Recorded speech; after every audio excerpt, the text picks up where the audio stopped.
Hey everybody, what is up? Welcome back to the channel. I'm literally so excited to film today's video. I just feel like we're about to have a ton of fun. If you haven't heard the name Silver Elite, buckle up. It's the name of a recent fantasy romance release that has gotten people talking, to put it mildly. It was released with a ton of fanfare, with quite a few content creators, especially on TikTok, getting arcs and talking about how fantastic this book was, only for the masses to get their hands on it and be like, wait a minute, this book is bad. So it already kind of kicked off this conversation about some book content creators and whether or not they were being the most honest with their reviews. I've got to be honest, that's not really what this video is about, so I'm not going to talk about that. I didn't really go watch a ton of them. If you're interested in that, there is definitely plenty of conversation going on about that on TikTok, but that's not what this video is about. Like I said, the book was released with a ton of fanfare, with a ton of content creators talking about how amazing it was and it was going to be the next big fantasy romance. People were reading it and they were kind of like, oh, this is bad. Not only did people feel like it was bad, but they felt like it was kind of suspicious. It's eerily similar to some other books, the most commonly mentioned being The Hunger Games. And I've heard a lot of people describe it as if in The Hunger Games, Katniss fell in love with a game maker instead of Peeta, and for some reasons that we will of course get into, people started to become suspicious that it might have been written with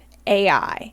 And this piqued my interest because for some reason, this has been like startlingly relevant on this channel lately, but my degree's in computer science. So AI in the book space is a nice little intersection of everything I find interesting and am knowledgeable on. So I decided to run my own investigation, an AI investigation, and we're gonna figure out today if this book was written by AI or not. I sincerely hope that this does not need to become a series, but I fear the way the world is heading, that seems likely. So join me on this mystery as we try to uncover whether or not this is the first example of a publisher trying to pass off AI writing as a human. But before we get into that, hello, my name is Meredith. If you are new here, welcome. Shameless plug, recently launched a Patreon. The whole idea is that the Patreon community will vote for a book every month for me to do a video exclusive to Patreon on. So if that's something you might find interesting, I'll link the video where I announced it and kind of explained how it would work in the description so you can check it out. But with that, let's talk about everyone's favorite subject, AI making art. Let's look at the red flags. Why did people originally start saying that they thought it might be AI? The first red flag is that there isn't really any trace of the author online anywhere. Now, don't get me wrong, authors are notoriously recluses, and it's not uncommon for authors to not really like being in the public eye and not enjoy doing things like book tours and press and things like that. But to desire it to this degree and to be allowed to be this reclusive by your publisher when they're trying to sell your book is almost unheard of. Danny Francis is widely believed to be a pen name, and pen names are very common. What is not common is that the author, to my knowledge, has no photographs online of themselves anywhere. There's no photo at the end of the book. They haven't done any in-person interviews for this. Their Instagram has no photos of them whatsoever. Nobody knows who they are. It's fine, like there's nothing wrong with that. It's just confusing because Del Rey has been doing a massive publishing run of this book. It's obvious that they thought that this was going to be a really big release this year for them. So the thing that's confusing and suspicious to a lot of people is that they would allow an author to remain this anonymous and this reclusive for a book they're trying to do this much press on. People were starting to speculate before the book even came out whether or not it was an author that had had some kind of past scandal and was publishing under a new pen name to avoid the reputation that they had built themselves. Or is this a sign that there isn't a human behind this book and it was written by AI? To be clear, I do not condone doxing, and we are not about to dox this person. That's not what this video is going to be. I do not think we should invade this person's privacy if they turn out to be a real person. If they want to remain anonymous, let them. I have actually not dug into the actual person at all beyond a preliminary Google search that I did about 5 minutes before I started filming to make sure that nothing had changed from me seeing this situation to actually sitting down to film the video, and that the author hadn't come forward and we still haven't seen her face and we still don't know who she is. Because how funny would that be if I like made this whole entire video and posted it and then a bunch of the comments were like, well, actually she did end up posting a selfie just to put all the rumors to rest. So I did look her up just to make sure she hadn't done that. So the lack of a face behind the book was already leading to some questioning its origins, but the other main thing leading people to question whether or not this book is AI is that the book itself is startlingly similar to some other books. Specifically, The Hunger Games is what I've seen a lot of people compare it to. I already kind of said this, but people were saying it's like if in The Hunger Games, Katniss fell in love with a game maker instead of Peeta. Now, don't get me wrong, I do see the Hunger Games similarities, and we are going to talk about that, but to me, it's very, very obvious that the core inspiration behind this book was Fourth Wing. Fourth Wing is a fantasy romance series. Inspiration feels like a very nice word to use in this circumstance. It's ripping off Fourth Wing. It's like if you put the premise of Fourth Wing into a blender and then stuck that on top of the Hunger Games universe. Does that make sense? Like, there's definitely similarities to the Hunger Games, but there's a lot of similarities to Fourth Wing. It's like if the two of them had some weird dystopian romance baby. So because people understand that AI cannot innovate, it cannot originate, it can only regurgitate things that it has been fed, this combined with the lack of face behind the book is what has led to the theory that this book might have been written by AI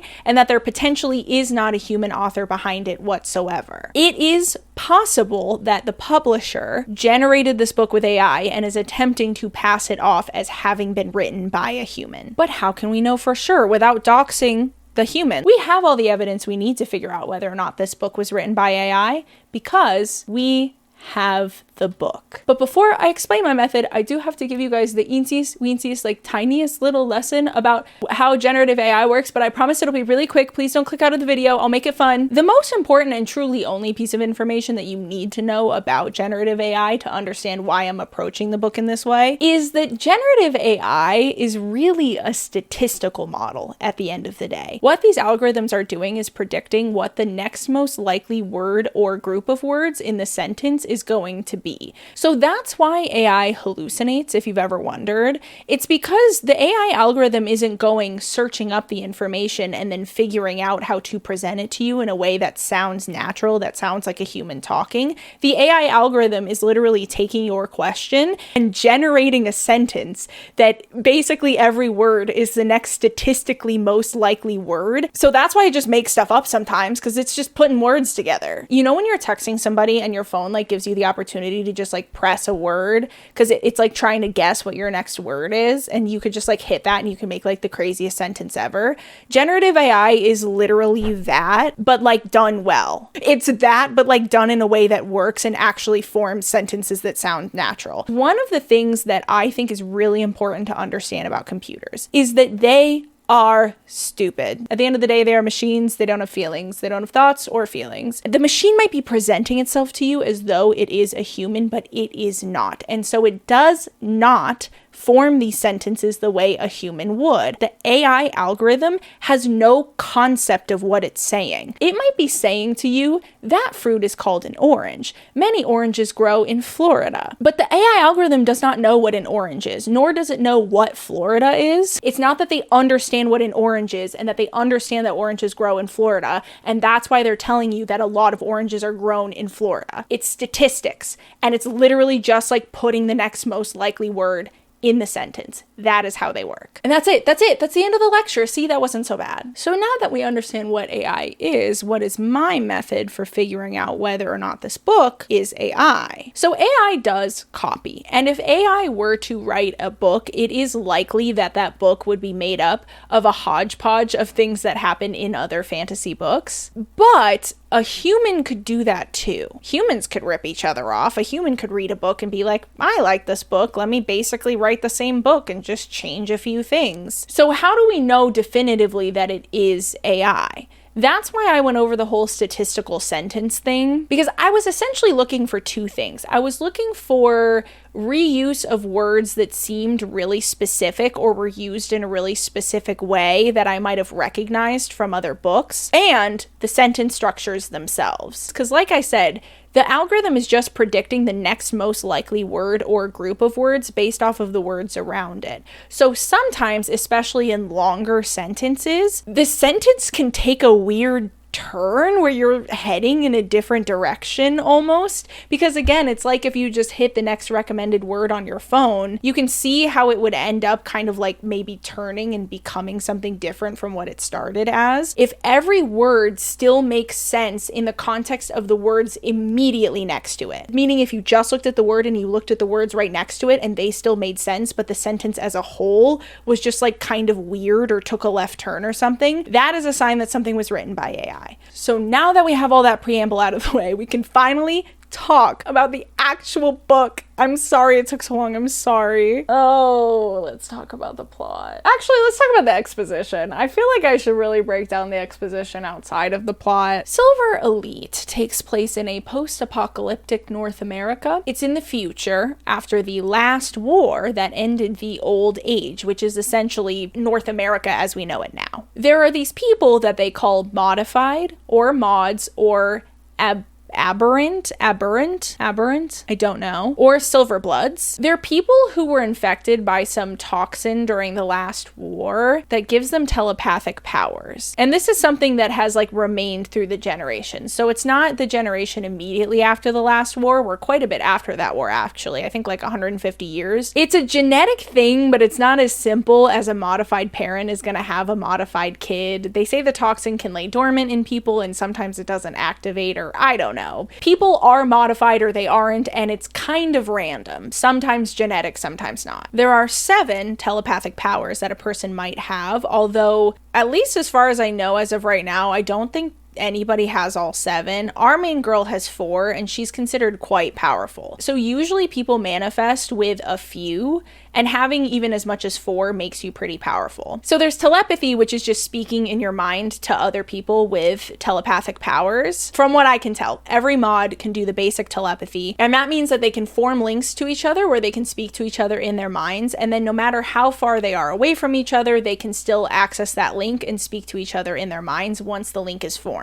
However, usually they have to be in the same energy area, meaning same room, to actually form the link. I don't know. Then there's projectors who can project an image into somebody else's mind, but it has to be the thing you're looking at. It can't just be a random image. There's mind readers, healers, those are kind of obvious. Insiders, which means that they can actually mind control people. They can go into their minds and get them to do things outside of their control. Empaths, who can feel the emotions of other people. And then precogs, who can see the future. If you've read Fourth Wing, you're like, the army is called Command with a capital C. Let me take a step back, actually. The naming convention here is just thing with capital letter. If you've read a lot of dystopian and fantasy romance, this is going to be very familiar to you. The army is called Command with a capital C. The country's called the continent. It's called the continent, and it's the entire continent of North America. The army's called the Command with a capital C, of course. Non-mods are called primes with a capital P, of course. The company is a big nationwide company that's owned by the continent. It's owned by the government, and it owns 51% stake in every business, so they always own the majority. They have control over it, essentially. Intelligence with a capital I is the intelligence wing of the command. There's the coup and the uprising, which are 2 separate, would you guess, coups/uprisings that have happened in the history of this continent. Regardless of if it's AI or not, it's not winning points with me for creativity. I'll just say that. There was also the Silverblood Purge. So if you want to guess what that event was in the history of this continent, they purged a bunch of the Silverbloods. There's the program with a capital P, which is how you get into command. It's the school you have to go to. Lux credits are what they call their money. I'm done. I'm sorry. I'm not going to list all these out to you. God, the coup and the uprising that just brings me joy. I don't know why. It just made me giggle. That's kind of the basic premise of the world that we're in. Mods are not very welcome in this society, and by not very welcome, I mean they're hunted and persecuted, put into labor camps and things like that, so that's not good. From what I could gather from the history that's kind of dropped on us randomly throughout the book, it seems as though there was once some kind of leader of the continent that was a mod, and he was a little bit of a dictator, so in response to him, the new general was a prime, and still is. It's still the same guy. They just call him the general with a capital G. society, he was like, oh no, the mods are the evil ones. And if we don't lock them up, they'll lock us up. So we're actually going to persecute them because we were persecuted under this other guy. So that's the situation going on in the world right now. Our main character, Ren Darlington, she is a mod, and her uncle is this guy. She calls him Uncle Jim, but I forget his actual name, whatever. He was in the command and he deserted because her parents asked him to take her and hide her because she was manifesting so much power when she was like 5 years old, and it was really obvious that they weren't going to be able to raise her without people finding out what she was. Oh, I forgot to mention, sorry, one more detail that's important. When the mods use their telepathic powers, most of them, their veins like ripple silver, so it makes it really obvious when they're doing it. Now, our main girl, Ren, this does not happen with her. For some freak reason, when she uses her powers, her veins don't ripple and you cannot see that she is a silver blood. Her uncle is not really her uncle. He was a friend of her parents, and he took her in when she was 5 and ran off to the Blacklands with her and raised her until it was safe enough to bring her back into the society. We will be here all day if I break down every minute plot point of this book. It's actually quite long. I read it on an e-reader, but I'm pretty sure the hardcover is over 500 pages. And we did not need all of those in my opinion, so I'm not going to break down the plot super nitty gritty, but I want to call out a few plot points that I think are very important. Her and her uncle have been just kind of hiding in plain sight, living for a while, but she really wanted to join. Oh wait, is the uprising? Guys, I lied to you. I'm so sorry. The uprising is the name of the current uprising. It's not an uprising from the past.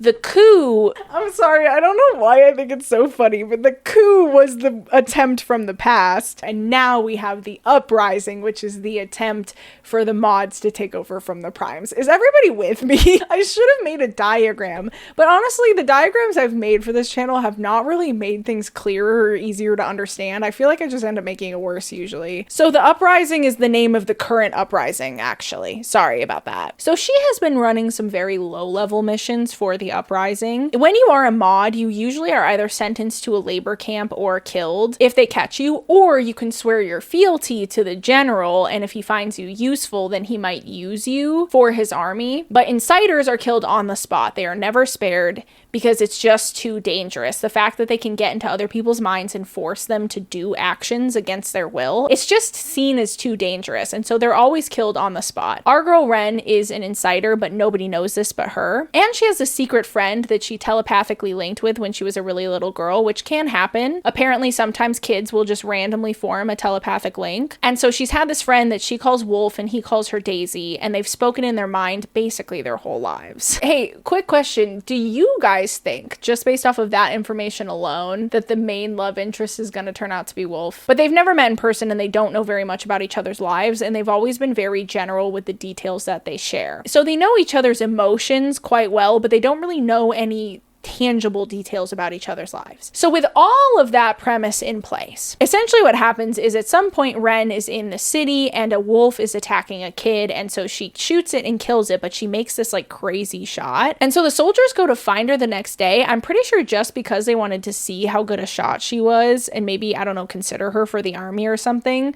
It wasn't ever 100% clear why the soldiers ended up going to her house, but one of them happened to recognize her uncle from when they were in the command together and realized he was a deserter and arrested him. And then they have this like super powered mind reader who then was able to figure out that he was in fact a mod, and they executed him. And Ren is at the execution and she ends up accidentally inciting the execution squad. And when she realizes what she's doing, she starts to kind of try and do it intentionally to get them to shoot themselves instead of her uncle. But she is unsuccessful. She's not used to using this power because she basically never does, and her uncle ends up dying. She manages to trick the mind reader person. She manages to squeeze past her. But this broody, really handsome guy, who she doesn't know who he is quite yet, is still really suspicious of her. So he doesn't want to just let her go, and instead he decides to enroll her in the school to get you into the silver rank. I don't know. Their army is split. It's like copper,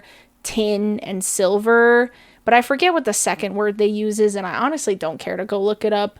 The silver whatever. The silver squad. You might be thinking, Meredith, it's obviously silver elite. No. The silver elite are the elite squad that comes out of the silver group. So there's like the silver group and then there's silver elite. Silver is like the top category you can be in the army, and then Silver Elite are like the elites of the Silvers. Does that make sense? She ends up in the training program. She doesn't really want to be there. She hates the government, obviously, for persecuting her and her people. Over the course of her time in the training program, she bonds with some of the people there and then emotionally grapples with the fact that she's bonded some of the people there when all of them are kind of there to kill people like her. Meanwhile, the broody guy who ended up putting her into the program, he turns out to be the leader of the Silver Squad, Silver Group, and the Silver Elite, and his name is Cross. His first name is Cross Redden. He's our main love interest. He's broody, as I've already mentioned, and tall and muscular, and he's got a lot of tattoos, and he's the son of the general who wants to kill all the mods. And over the course of the book, they fall in love. And then would it shock you to hear that it turns out that he is actually also a mod, and not only is he a mod, but he is Wolf, the little boy that she bonded with when she was a little girl, and they grew up speaking to each other in their minds. Who could have seen that coming the second we found out that she had a lifelong friend that she was telepathically linked with? Certainly couldn't have been me. I definitely didn't read that and immediately think, oh, he is definitely the love interest. Anyway, then everything, it's all irrelevant. It doesn't matter. We don't have to break it all down. And then at the end of the book, she is revealed to be a mod to a lot of the people around there, but her and Cross are madly in love. She's revealed, but he is not. So Cross and his best friend Xavier help her escape to the uprising, which she has been working with this whole time, by the way, through their mental telepathy. Oh, also Cross's arms don't turn silver when he uses his powers either. Basically, anybody who needs to be able to hide can't do that. And anybody who needs to get caught by the government, their veins do that. So just so you're aware. So she ends up escaping to the uprising's base, but Cross stays behind because his cover isn't blown, and he's really worried. His dad's mind got broken by one of the members of the uprising at the end of the book, and that's when Ren finds out that this is something that can even happen. She's kind of horrified by it, and it is making her rethink her trust of the uprising. But his dad basically can't be the general anymore. So Cross's brother, Travis, one of those, he gets promoted to be the general, but Cross doesn't trust him, and he's got a younger brother named Ro that has a different mom who's awful. And so he's like, I gotta stay behind to keep my brothers in check and make sure that they don't go insane and just like wipe out all the mods and like just decide to kill everybody. So he stays behind and she goes to the uprising base with Xavier, his best friend. One plot point that I want to point out that is really beyond it taking place in a post-apocalyptic America with a crazy dictator who has this philosophy that you need to rule people with an iron fist, and that if you don't rule with an iron fist, then things will deteriorate out of control. There actually aren't that many similarities to the Hunger Games, which is why I was confused as to why the book people seem to latch on to it being similar to was the Hunger Games, until there was one random plot point that happened in the middle of the book where they're at a shooting range in the middle of the desert, and she's making these crazy awesome shots. She's a phenomenal shot. She hits a bullseye every time, and nobody's paying attention to the shots that she's doing. So she ends up deciding to shoot the canteen of their instructor sitting on the table between him and Cross to show how good a shot she is. She did it from like 1,200 yards away or something like that. So that is obviously directly ripped from the Hunger Games. There's a point in the Hunger Games where Katniss is firing her arrows and showing off her skill, and the game makers aren't paying any attention to her at all, so she fires an arrow through the apple of the mouth of the roast pig that they are eating to get them to pay attention to her. So that specifically is directly ripped from the Hunger Games, but outside of that, in my opinion, there aren't really that many similarities to the Hunger Games. I think this book is a lot more similar to Fourth Wing for layers and layers of reasons. I have like a whole section of my notes here that is just things that were stolen from Fourth Wing. First of all, calling it the continent, which isn't the most original thing in the world, but the fact that in the past few years, an incredibly famous fantasy romance has come out with a society that's on a continent that they call the continent with a capital C, only for this to also have a continent that it calls a continent with a capital C. Not a good look. again, it's not the most original, and it's not like Rebecca Yarros invented the word continent, but it just is a little bit strange. Precog, not just the ability to see the future, because obviously, again, this is something that Rebecca Yarros did not invent, but calling the power precognition and shortening it to precog is also in Fourth Wing. So when people have the power to see the future, they call it precognition, and they shorten it to precog, and they call people who can do that precogs. That's also true in this book. The word wards, okay, so this is me kind of thinking about it from more of the AI perspective. Wards are something that come up a lot in Fourth Wing. Different cities in this continent are called wards. So there's like Ward A, Ward B, Ward C, Ward Z, like that kind of thing. And that's what they call a lot of these areas. That was just something I flagged because it's like the word ward being used, but I don't know. I just thought I'd mention it because I thought it was interesting. Telepathy, a telepathic connection between the two main characters. Now, Fourth Wing didn't invent that. In fact, Fourth Wing got criticized for including that because ACOTAR, A Court of Thorns and Roses, is another very famous fantasy romance that features two main characters that can speak to each other telepathically. There's that, and there's the fact that the main guy, Xaden, in Fourth Wing has shadow powers, and the main guy in ACOTAR also has shadow powers. The main guy in ACOTAR has a bunch of tattoos, and then the main guy in Fourth Wing doesn't have tattoos necessarily, but he has marks on his body from his magic connections with the dragons, and then he has a bunch of scars as well. And then this main guy also has a bunch of tattoos, so there is that similarity as well. The whole why do I hate him, he's so hot, oh my god, he's so sexy, I should hate him, but he's so hot, but I should hate him, but he's so sexy, that is also not originated by Fourth Wing. But I wish I hadn't borrowed a copy of Fourth Wing from my friend to do that video, because when they introduced the guy for the first time, it felt so much like when Violet sees Xaden for the first time, like to the point where I thought about it. I was like, this feels a lot like her seeing Xaden and being like, God, that guy's so sexy. Why is he so sexy? Who is that? Oh my god, he's so hot, he's so sexy. Only to find out he's like her enemy. And then from that point out being like, oh my god, he's my enemy, but he's like so sexy. Like he's just so hot, but he's my enemy. But Fourth Wing did not invent that. In fact, that is one of my favorite enemies to lovers tropes. I adore the whole like, oh my god, why do I think he's so hot? He's so my enemy,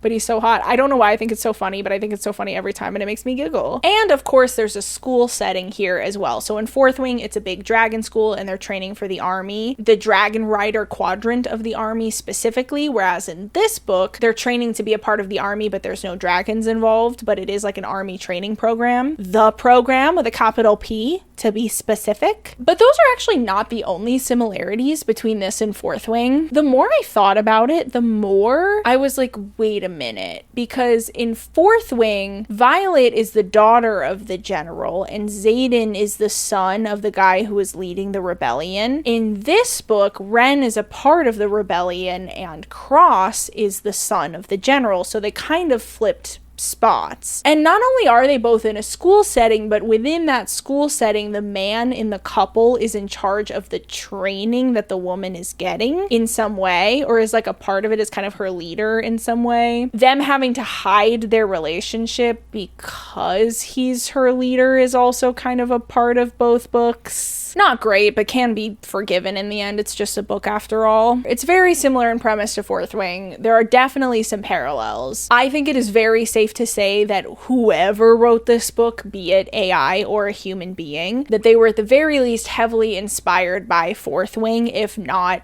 intentionally wrote this to be similar to Fourth Wing. In my opinion. You're probably thinking at this point, Meredith, I clicked into this video to figure out whether or not this book is AI. Can you start telling me whether or not this book is AI? Okay, fine. That's what we're gonna start talking about now. So one of the things that I clocked right away is that a lot of the curse words are just two curse words we have in our language smashed together. So there was hellfuck, prickholes, godfucking. Those were the three that I wrote down. Other words that really stuck out to me as unique to this book that were clearly I think the author, whoever they are, trying to throw some world building in there to kind of make it its own unique, robust world that has its own slang almost. There was staple, which is somebody who's like a nepo baby basically in the command. Quat, which meant like jerk basically. Yucca maybe was the name of like a drug. And then people would say, oh, that person's pure smoke to say they were hot. I think that this actually argues against this book being AI. And I know that sounds weird because you might be thinking, Meredith, this is so unoriginal. What do you mean? Listen, humans can be unoriginal, okay? I am looking at this and I am trying to think, would an AI algorithm do this? And the answer is no. An AI algorithm would not do this unless it was explicitly told to do that, because these words do not exist in our language, meaning they do not exist in the AI's universe. It's not gonna create these words on its own unless it's told to do that specifically. So unless when it was writing it, it said make curse words by combining two other curse words together, I don't think that this is something an AI would do on its own. I don't think an AI would come up with the word hellfuck. In fact, to experiment with this, I asked ChatGPT. I was so embarrassed doing this at the library, by the way. I literally tilted my screen down because I didn't want anybody to see that I was looking this up on ChatGPT. Not just using ChatGPT, but the fact that I was literally looking up, can you help me come up with some curse words for my fantasy novel? I was like, oh my god, what if somebody looks over and thinks I'm working on a fantasy novel and they think I'm using ChatGPT to come up with the curse words? I was 100% correct in my hypothesis going into this ChatGPT prompt, is the word they use, because it said, absolutely, I'd love to help. Spoken expletives or colorful language. I'm not going to read what it defines each one as, but I'm going to read you a few of them so you can see what I mean. By the rod of Garlac's tongue. Stone my steps. May the dusk take you. Void's teeth. So do you see what I mean about all of these being just words? So yeah, put them together, right? But these are words in our language. So it's not creating words for me. It's not putting two words together to create a different word. So I do not think, in my opinion, that an AI would come up with hellfuck or prickholes. Like, I just don't think it would. And so to me, even though this is super unoriginal, and honestly, it's like very pale attempts to world build did not work for me whatsoever. And usually the use of these words just yanked me right out of the reading experience. I feel like this is actually kind of a sign that there was a human involved in some way in the creation of this book. I don't think it was just they took an AI result and put it out. And then, oh my god, wait, this note is sending me actually because I wrote keen. So keen was a word they used a lot. From what I could tell from the way that it was used, it meant like to know something almost. And it would kind of be put at the end of sentences to be like, do you understand?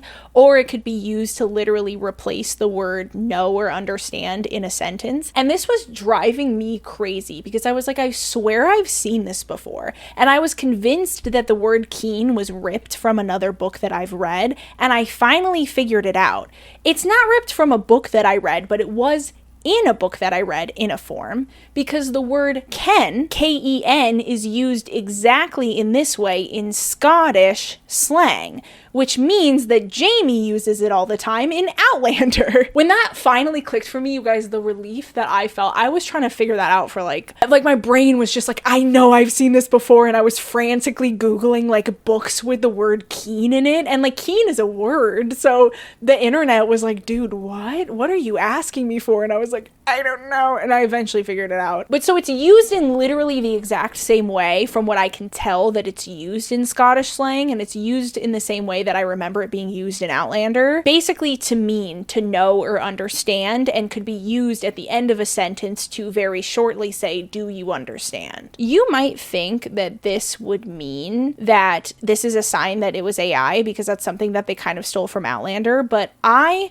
much like how I feel about the curse words, think this actually might show the opposite, because again, this is not something that an AI would do on their own. If they were going to pull that, like if they were going to pull something for world building reasons, like a word to be used in a specific way, I don't think that they would add a letter to another word, or like take a word that means something else and make it mean this and then put it into the sentence. To me, when somebody's keen to do something, they're like excited to do it. So it's more of like an excitement thing than a knowledge thing, but the use in the book is much more to mean, do you understand, or understanding something or whatever, the way that Ken is used in Scottish slang, like I said. This does not feel to me like something AI would do. This feels like something a human would do. If they were being very lazy, a human would see that this is a word in Scottish slang and that it's used in this way and think to themselves, oh my God, I'll just add an E. And then I'll use it in the same way. And now I've got great world building because I have slang. That's something a human would do, not an AI. I don't think an AI algorithm would take a word that means something else and just decide that it means to understand and then use it as a slang term that means to understand.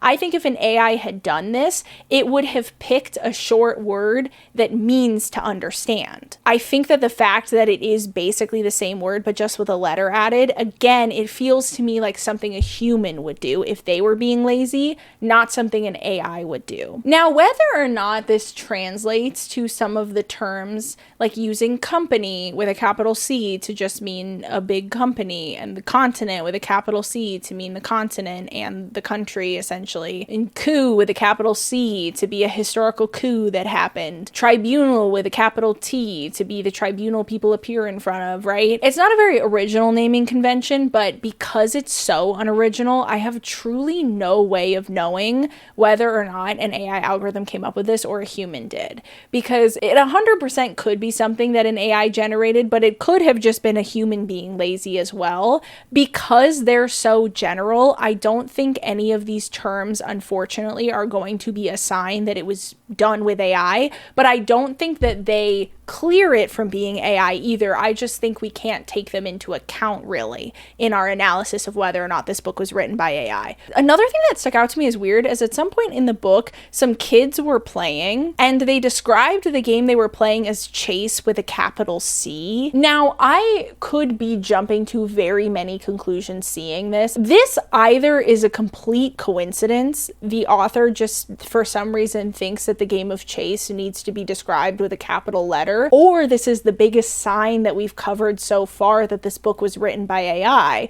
Because if it was told to just capitalize a word similar to the thing that it was naming in order to name the thing, then would the AI have thought, oh, I need a children's game that involves them chasing each other around, I'll call it chase, and I'll capitalize the word chase because that's what I was told to do. So when I saw that, I was like, I almost feel like that's the biggest piece of evidence I have so far, because I have never seen somebody do that. I've never seen somebody talk about kids. I mean, we call it tag, but I've never seen anybody capitalize the word tag. I've never seen somebody capitalize a children's game like that, you know, like a playground game. It stuck out to me as weird. It's suspicious to me that we have a children's game named Chase that is the kids chasing each other around, and it's a capital C that feels kind of like how everything else in this book was named. And so to me, that's a little bit of a sign that it could have been AI, because the AI could have been told to just name things a word similar to the thing it's creating with a capital letter. You see what I'm saying? I did notice something really, really interesting that I think does kind of point to the potential for this being AI. So the main girl doesn't have any siblings, but at some point there is somebody, I don't remember who it was, I didn't write that part down, but there was somebody who had a sister, and the sister's name was Mira. Violet's sister in Fourth Wing's name is Mira. And so while Mira is not Ren's sister, Mira is the name of a sister in this book. That actually 100% feels to me like a giant red flag that it was written by AI, because it's a sister named Mira. It's not the main sister, but the only time somebody's sister is mentioned, the sister's name is Mira. Otherwise, I don't think anybody else really like has a sister or talks about a sister. So I just thought that was really interesting.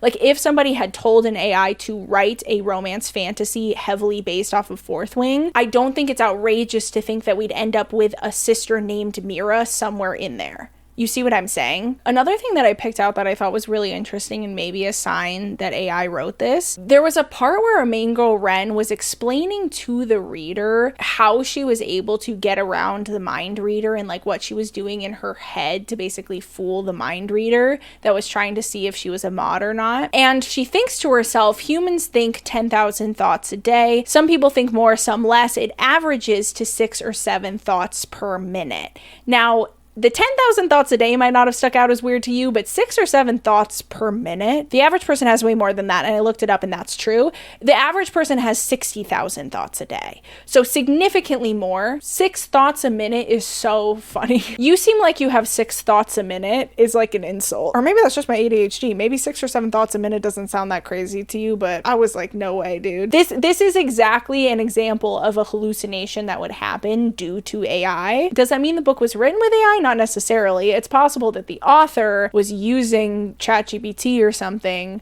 to look up facts or whatever and ask ChatGPT how many thoughts a day a human has, and it just said 10,000, and then she went with that. The whole 10,000 thoughts a day, some people think more, some less. It averages to 6 or 7 thoughts per minute. It's so confidently wrong and worded so weird that it really stuck out to me as an AI hallucination. Just an aside, this has nothing to do with the AI thing, but they get yearly injections to prevent them from getting pregnant. And I just kept thinking about, like, no, I couldn't be pregnant. I circled the tree thrice. Ugh, I love that TikTok. That's the funniest TikTok I ever made. Oh my god, I completely forgot to mention that Nexus was the name of an in-universe AI that's mentioned like once or twice in the book. It's used somewhat throughout it, but usually Ren is just telling us that she searched something up on it. But at some point, the way that she describes the way she does the search, I realized that Nexus is meant to be an in-universe AI. If it is a real author,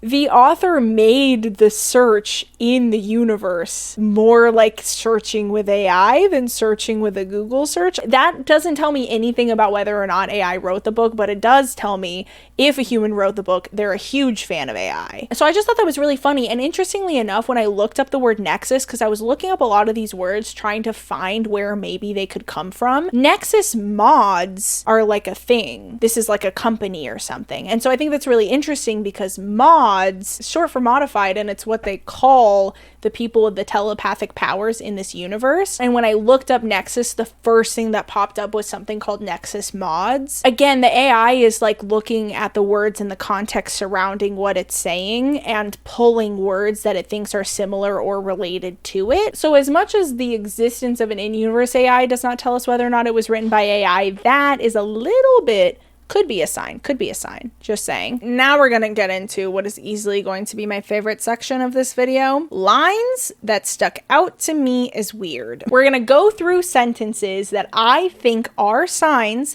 that AI was at the very least used in the process of writing this book. I guess I'll just show you my hand now, okay? I'll just tell you what my theory is. My theory is that I don't think this book was entirely written by AI, but I do think that AI was used in the process of writing it. Now, this is just my opinion based off of reading the book. I don't have any insider knowledge. I don't know anything specifically, and nothing that I am saying in this video should be taken as fact. This is just a theory. This is just my opinion, having read the book and only with information from the book. Please do not sue me, Del Rey, or Penguin Random House. However, my theory, which I have already kind of set up and am going to continue proving through the rest of the video, is that it is either one person or a team of people, I think more likely a team of people, who used AI heavily in writing it, but came up with some of the pieces of it themselves and put it all together into a book. So in a way, I think it's like kind of both. I would be very surprised to find out that this was written by one human, and I would be shocked to find out that they did not use AI. And I'm about to show you why. I'm about to get to what I think is going to be the most fun part of this video. I'm going to read you the lines that I thought were suspicious. The cell is painted a dull shade of gray that hurts my eyes. This sentence is the perfect example of what I was trying to say when I was telling you that AI formed sentences can sometimes just take a turn you're not expecting, and they make sense. Like, the sentence makes sense from front to back, but when you kind of break it down, it doesn't make sense, and you can see maybe where the algorithm split of what words it was grouping together. It's really interesting. The cell is painted a dull shade of gray that hurts my eyes. Can you conjure to mind a dull shade of gray that would hurt your eyes? This doesn't really make sense. Colors that hurt our eyes typically are very bright colors. They're very offensive. They're very in your face. They reflect a lot of light at you, and that's why they hurt your eyes. So a dull shade of gray wouldn't hurt your eyes. It would be boring. It makes sense as a color for a cell to be, but especially describing it as dull, would a dull shade of gray hurt your eyes? So where did the sentence split? The cell is painted a dull shade of gray. Totally works. Gray that hurts my eyes also totally works because a shade of gray could hurt your eyes. But describing that shade of gray as dull and then saying it hurt your eyes, it just doesn't really make sense. Like, when you really look at it, this sentence heads in a direction you're not expecting. It takes a turn. And that's what I mean. That is a sign that a sentence was written by AI, because the cell is painted a dull shade of gray is probably one kind of set of words that it went with. That was probably kind of the max that it could handle doing all together. And then it took the word gray and was like, I need to finish out this sentence. And we ended up with gray that hurts my eyes. You see what I'm saying? Okay, some of these lines aren't necessarily AI. They just made me laugh really hard, so I wanted to read them to you. I'm a broken, pathetic girl who's all alone in this broken, pathetic world. My conclusion is definitely not going to be that this book is good or well written. This one was interesting. I don't love them either. The capitalists are the richest of the elites, owning the bulk of corporations on the continent. A small group of men and women in the general's favor, always happy to collude with the company. Why did I call this one out? It's the use of the word capitalist in this sentence and the way that it is used is not really common in our modern day language. We don't really refer to individual people as capitalists. It's not capitalized. So this tells me that the capitalists are not an identified group in universe. They're not capitalists with a capital C. They are just capitalists. This is what they are calling the richest of the elites, owning the bulk of the corporations on the continent. The thing that's interesting to me about this is that the use of the word capitalist in this way is not really common in the modern era. However, there is a very famous work of fiction that does use the word capitalist in the exact same way to refer to men of the past who were very wealthy, owned corporations, and took advantage of the people who worked for them. What work of fiction is that, you might ask? 1984. In 1984, the main character, when he's kind of thinking about the history of the world and how the party came about and all of that, he starts to talk about the capitalists. He refers to them as the capitalists, but it's a lowercase c, and they are the richest of the elites owning the bulk of the corporations. Like, this is exactly how he would phrase it in the book. It's especially interesting to me because 1984 is a dystopian novel. So if the AI was told to pull from dystopian novels, using the word capitalist in this way is something it would have come across. But I don't think that this sounds natural or organic. I don't really think we use the word capitalist like in this way. We don't really call people capitalists, right? Like, we don't call the billionaires, the owners of the company, capitalists individually, unless I'm mistaken. If you guys feel like that's common, let me know. We live in a capitalist society. Like, that's how the word capitalist is used. I don't think of like people as capitalists. There are people who love capitalism, but that's how I would word that. People who are obsessed with capitalism do XYZ. Like, I wouldn't say capitalists. And if I was talking about the billionaires, I'd just say billionaires. So I don't know. Maybe I'm just basing that off of the way I talk, but I could not imagine somebody saying this sentence to me out loud. You see what I'm saying? Oh my god. Oh my god. Oh my god. Oh my god. Oh my god. Okay, so we have gotten to the meat and potatoes. I'm about to really give y'all a thesis here. The reason why I think this was a group of people and not a person who did this, and why I think they used AI to write the book, is because I am about to read you guys a lot of lines that follow what I was saying about it being worded kind of weird, or including words you might not expect, or kind of taking a right turn or a left turn, something you're not expecting, but they're all from the smut. They're all from the smut. I made it a lot of the way through this book with really those few examples of things that I was like, oh, maybe an AI wrote this. And I really was at the point where I was like, okay, maybe this book really was written by a very unoriginal human who just decided they wanted to rip off Fourth Wing and literally sat down and tried to rip off Fourth Wing. And then they had sex. And I was like, oh my God, I found so many examples of exactly what I was talking about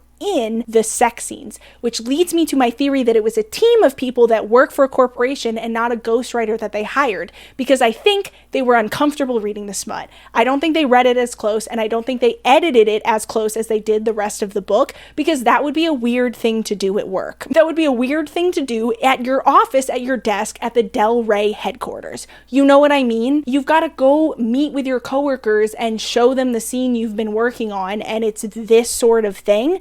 That would be a strange thing for somebody to do. So I don't really think they looked at the smut as close as they did the others. The other possibility is that it was a single author who was uncomfortable writing smut, but knew that the inclusion of smut makes a book like this a lot more successful. And so they used AI to write the smut because they were uncomfortable writing it. That is another possibility. But you guys are not ready for some of the sentences I'm about to read you. Okay. And this first one sent me. I was laughing so hard when I read this, okay? He slips his finger inside and I moan with abandon. I moan with abandon. Like, it's not, again, the sentence makes sense. Who would say this, though? It threw me when I was reading this. I just don't think that somebody would come up with the word, like the words with abandon do in fact mean recklessly in a way. Let's see what the dictionary says. If you do something with abandon, yeah, behave in a wild, uncontrolled way and do not think or care about how they should behave. It works. It works in the sentence. I moan with abandon is crazy. Like that's just a crazy sentence. I don't know how to break down, like maybe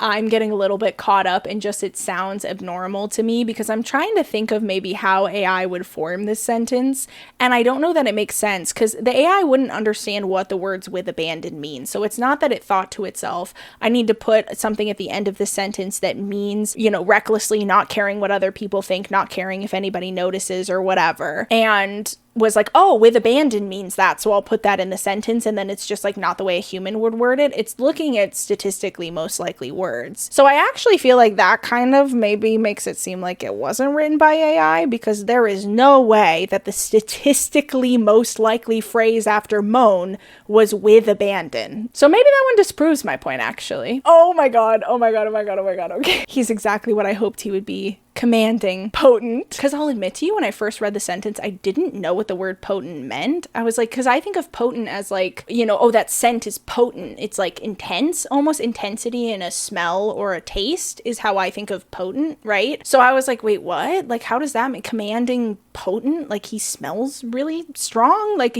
maybe she means his energy is potent? Like it's just really like prevalent in the room? I don't know. So I looked up the word, and the first one is having great power, influence, or effect, and I was like, oh, I guess that makes sense. And then the second thing was able to achieve an erection or reach an orgasm, and I was like, surely that can't be why. Like surely it has to be the first one. Surely that's what they meant, that he's like really potent, he's really like, his energy is very like saturated in the room. Like that has to be what it was supposed to be, because imagine you're like catching up with your friend and she's like, girl, I hooked up with this guy last night, and let me tell you, he was potent. He was capable of having an erection.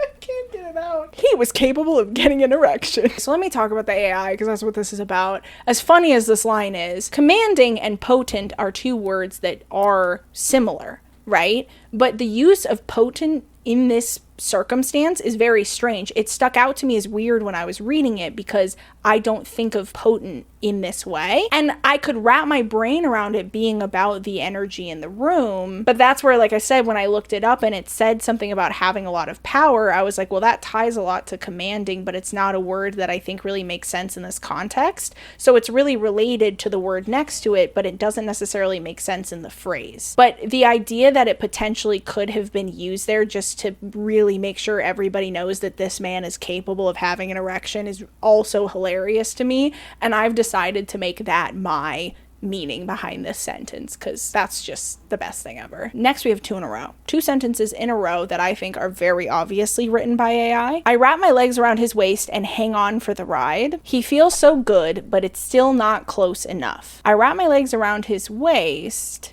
makes sense. Hang on for the ride makes sense, but not in this context. The sentence took a turn. You see what I'm saying? We got a bit of the way through the sentence and we went somewhere we weren't expecting. Hang on for the ride. I mean, it makes sense. And I'm not saying these sentences could not have been written by a human. They could have been written by a human. But this one, to me, when I read that, I was like, hang on for the ride. Like, yeah, you talk about like riding him, I guess. I could see, I don't know. I guess I just like when I think of like the word ride in the context of a bedroom, I think about it like riding his you-know-what. Like, I don't know that I would think to form this sentence, but just because I wouldn't think to form the sentence doesn't mean a human wouldn't think to form the sentence. I just remember reading this in the context of a sex scene and thinking that was a weird thing to say, that you were gonna hang on for the ride. It was just strange. The second sentence I think is a lot more obvious. He feels so good, but it's still not close enough. So if you don't read a lot of smut, the word close can come up in 2 different contexts. Sometimes there's kind of this like, I can't get close enough, I need to get closer, like we're skin to skin, but I still feel like I need to get closer somehow.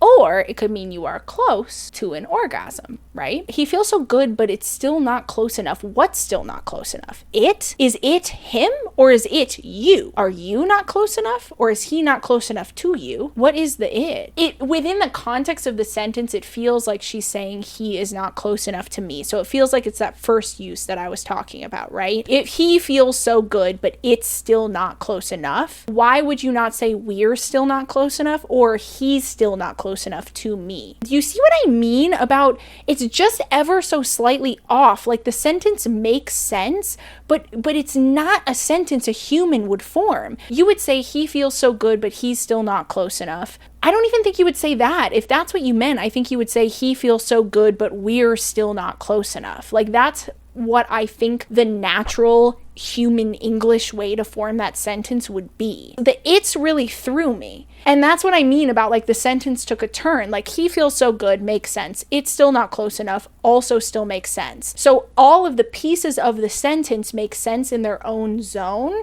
but when you put it together, it just makes a weird sentence. And that's what I mean about an AI sentence. You see what I'm saying? Next one. I love that sound. The little noises you make, Dove, when I make you feel good. Dove is the nickname he has for her. Sound singular, the little noises you make plural, either written by AI or a human with horrific grammar. I love that sound totally makes sense. The little noises you make, Dove, when I make you feel good also makes sense. It would either be I love those sounds, the little noises you make, or I love that sound, the little noise you make, right?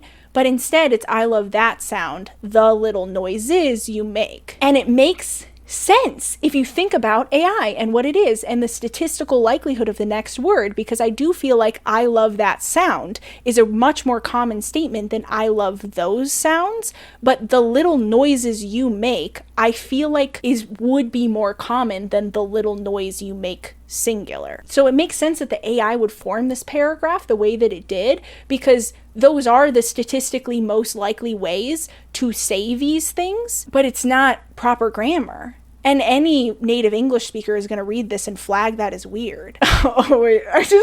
This has nothing to do with AI. I just wanted to read this one. Focusing on the way my tank top clings to my braless breasts. We'll never escape the braless wife. That'll never be irrelevant to the culture. Oh, this one's so good. This one's so good. Okay. I reach for his shirt, helping him pull it off. My hands exploring his hard male flesh. I reach for his shirt, helping him pull it off. Cool. We're good. My hands exploring his hard male flesh. Pause. If I told you that the words hard male flesh were in a smut scene, would you think that the author was referring to his chest? You see what I'm saying? The statistical likelihood. I reach for his shirt, helping him pull it off, my hands exploring his hard chest, right? Like you can totally see how it got to there. It got to there and it used the word hard, but then was like, well, what's the statistical most likely word after hard? And again, it's more complicated than this. I feel like I'm gonna get comments from people that are like, well, it's not always using just the statistically most likely word. Okay, what is a statistically likely word to use after it in the context of smut? Male flesh, hard male flesh, referring to a hard member, referring to a hard penis, some might say. Because for some reason, and I have ranted about this before, authors who write smut are just terrified of the words dick and pussy. Just use dick. Just say pussy. Like, it's fine. We all know what we're here for. It's fine. But this is something that really persists in the genre.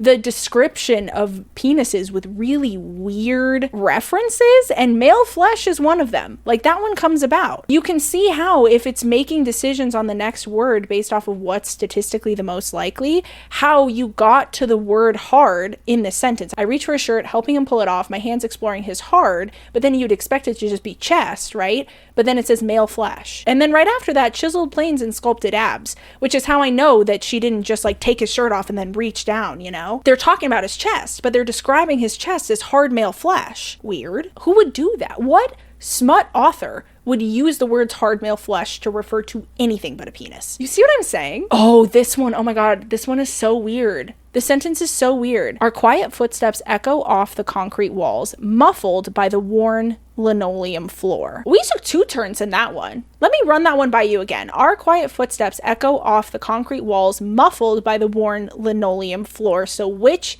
is it? Are the footsteps echoing or are they muffled? Because at first they're quiet footsteps, but then they echo off the concrete walls, but then they are muffled by the linoleum floor. So we went woo woo.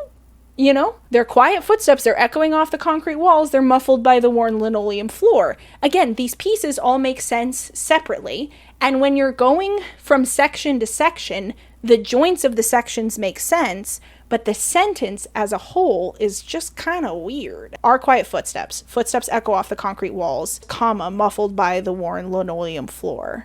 Is this making sense? Is anything I'm saying making sense? Do you guys agree with me at all, or do you think I'm crazy? And maybe this was just written by a really bad author and I'm just picking out lines to roast them. I just feel, I don't know, that sentence, I'm convinced it zigzags. I think it was written by AI. This one, I don't know if it was written by AI or not. I'm not gonna make an AI argument. It just is so funny, and I had to read it to you. This is our final one, and what a one to end on. You're right, it's my fault. He inches me towards the wall, his voice lowering to a wicked pitch. I've been a bad boy. What am I doing with my life? It's Friday night, by the way. This is what I'm doing. So, now that I've presented all of my evidence to you, I am going to kind of state out what my final theory is as to how this book got written and what the process was. But I would like to reiterate, this is all speculation and none of this should be taken as fact. Speculation on my part. I think that the publisher were like, oh my God, AI is the new thing. We don't even need to pay authors anymore. What if we just wrote books with AI? But because AI needs ideas, the publishers and the higher ups at the publisher were looking around saying like, what books are doing really well right now? And specifically, what books are somewhat well known for not always being the staples for the best writing? I apologize. I'm a fan of the genre, but we all have to admit to ourselves that romantasy is not always known for being the example of what good writing looks like. So if they understood that this is a genre that sometimes books can be really successful when they don't always have the best writing and they are heavily reliant on tropes, maybe this was the best place to try this AI experiment. And then they brought in a team and said, use AI to write this book. You don't have that much time. Here's a crazy deadline. Write a book using AI. And make it similar to the Hunger Games and Fourth Wing, because both of those series are really big right now. The new Hunger Games books are coming out. If you're not aware, if you're confused as to why I said Hunger Games was big right now, the new Hunger Games books have been coming out and those have been massive, and Fourth Wing is a very massive series from the past few years. So if they said, oh my God, take that sort of Hunger Games, Fourth Wing, dystopian style, whatever, feed it into a prompt with AI and make a book. They brought together a team. They told them to do that. They said, okay, take the world from the Hunger Games, style the world after the Hunger Games, style the premise and kind of the relationship between the two of them after Fourth Wing. And then maybe it was too obviously too similar to Fourth Wing, so they flipped it so that it was the general's son instead of the general's daughter. And then they fed that into the algorithm and they got a book back. And then they went through and they edited it to make it sound more natural and to make it flow. Listen, again, I'm speculating, and so I don't want to say I could almost guarantee you, because I couldn't almost guarantee you. This is all speculation. But if everything I've said up to now turns out to be true, then I bet you what happened is they had a whole book that didn't have that scene with her shooting the canteen, and then they showed it to the executives, and the executives were like, I feel like this middle bit where she's training is missing a little bit of action. What about that scene from the Hunger Games movie where she shot the arrow through the apple? Could you have it do something like that? And then they went and specifically told an AI to write a scene similar to that scene, and that's how they ended up with the scene that they had, and then they just stuck it in the book. Really, the only reason I think it was a team and not a person was because of the seeming discomfort around the sex scenes and how little attention they seemed to be paid in comparison to the rest of the book with the editing and fixing some of this stuff that I'm calling out. It's possible a person just was really uncomfortable reading these and didn't want to do that. So it is still possible that it was one person, but that's why I think it was a team that were just working together in an office. Was this book written with AI? I think yes. I think yes, to put it quite simply. This book failed my investigation. It is found guilty in the court of Meredith of using AI. This means nothing in the world, and again, should not be taken as fact. But to me, 100% I think this book was written with AI. Unfortunately, I don't think this is the only time we're going to see this happening. I do think this is something that publishers are going to try for a while. However, my comfort to you is that they tried it and the book has been met with horrible reviews. And it was met with horrible reviews before the conversation about whether or not it was AI came about. It's not a good book. It's not interesting. It's not well written. And it's not anywhere near the star book quality of Fourth Wing or The Hunger Games, which is funny even to say together because those are wildly different books. Like, I would not recommend Fourth Wing if you really love Hunger Games or vice versa. Like, they're not similar, but they're both very popular books, and this book was already, like, not being met with that same reception before people realized it might be AI. So take it as a comfort that it's an experiment that failed. It wrote a really bad book, and it's not being well received, and it ended up becoming somewhat obvious that it was written by AI. What if Danny Francis is a real person and I'm just roasting them? And I've torn apart their entire book and I've called them a copier. So I'm really hoping that I am correct and that Danny Francis is AI, because if she is a real person, I fear I've been very mean. I hope that the failure of this book shows publishers that this is not something that's actually going to work. They have been misled by the AI companies into believing that AI is capable of mimicking human speech enough that you could write a book with it and nobody would know. You have been tricked. This is not true. We figured it out. Do not do this again. And if you do, I'll run another investigation. That's gonna be all for me today, you guys. This video is going to be crazy long. Holy cow. The raw footage is 2 hours and 42 minutes. Don't forget to check out my Patreon. I love you, and I'll see you in the next one. Bye!